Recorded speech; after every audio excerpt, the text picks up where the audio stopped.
All right, everybody, let's get ready for another deep dive. Yeah, let's do it. Today, we're looking at an excerpt from Entrepreneur Oh, cool. from an article called Startup Culture Prioritizes Scaling Fast. Here's why. That's actually a huge mistake. Okay. And it's from October 22nd, so it just came out recently. Okay.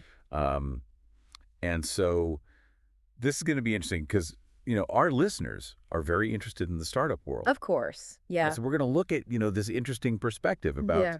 the advantages of starting small. All right. So get ready to kind of, flip the script on what we normally think about, startups. Yeah.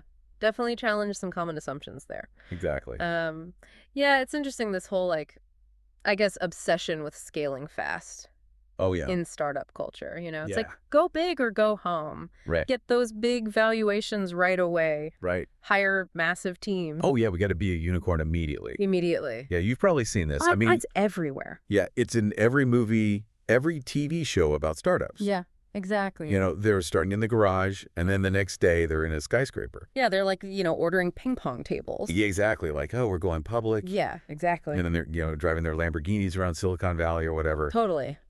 But this article makes us question that. Yeah, yeah. Does it have to be that way? Right. Is that actually the right way to go? And it's not necessarily saying oh, stay tiny forever. Right. It's more like, think of starting small as that launch pad. Right. That really solid base to build from. Yeah. Okay, so what are some of the advantages of starting smaller? Well, I think one of the biggest ones is financial stability. Okay. Imagine you're, able to just kind of bootstrap your business from the get-go, Right. Rely on those early sales instead of immediately needing to chase those massive VC funding rounds. Oh, that'd be great.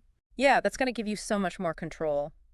Oh, yeah. Flexibility, Right. compared to being beholden to investor demands from day one. Oh, yeah, that would be awful. Yeah, nobody wants that. It's like when you're building a house. Exactly. You don't want to just start slapping on floors before you have a good foundation. Right. You need that solid base. Yeah, or else the whole thing is going to fall apart. Exactly. It's going to come crumbling down. Yeah, and so not only that, but it seems like you would have much more sustainable growth. Absolutely.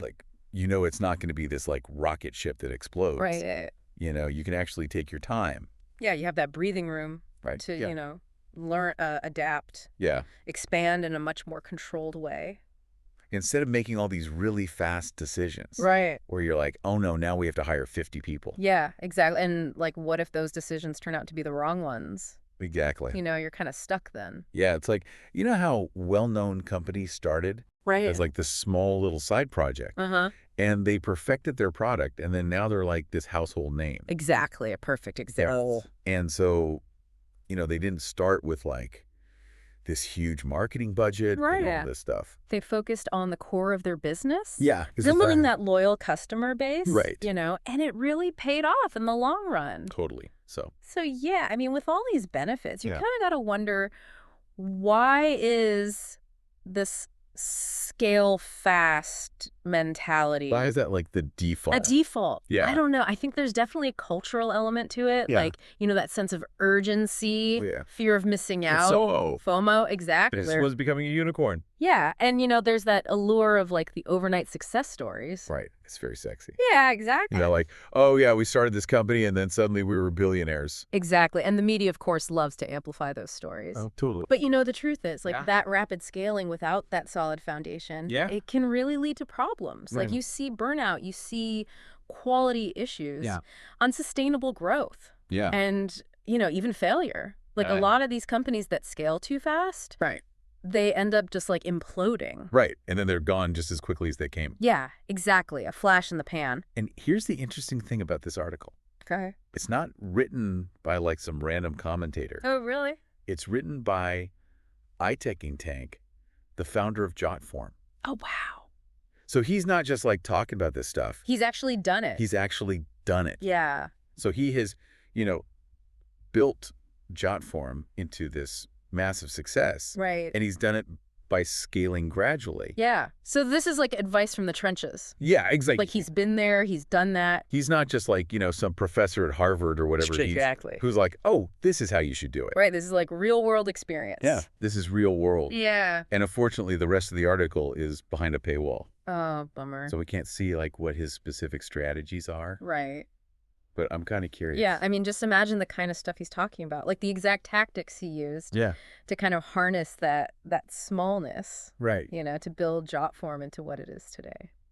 Yeah. I mean, it's clearly worked for him. Yeah, it's definitely intriguing. So, the main takeaway here is that starting small Yeah, isn't about being less ambitious. right. It's actually a powerful strategy Yeah. that can give you financial stability, Mhm. controlled growth. Yep. You have the chance to perfect your product, Right. build that like super dedicated customer base Totally. before you even think about like going crazy with expansion. Exactly. So that makes me think like, Yeah. what about you as a listener? What Yeah. about your dreams?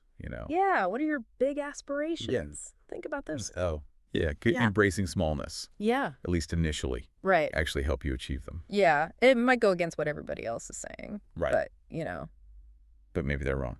maybe they're wrong. Yeah. It's definitely worth exploring. That's like those slow cooked meals. Oh, yeah. They're the best. Way better than the microwave stuff. Exactly. So on that note, I think we'll wrap up this deep dive. Sounds good. You know, keep those brains buzzing Yeah. and maybe those ambitions, simmering on a low flame for a bit. Yeah, slow and steady wins the race. Exactly. We'll see you next time. See ya.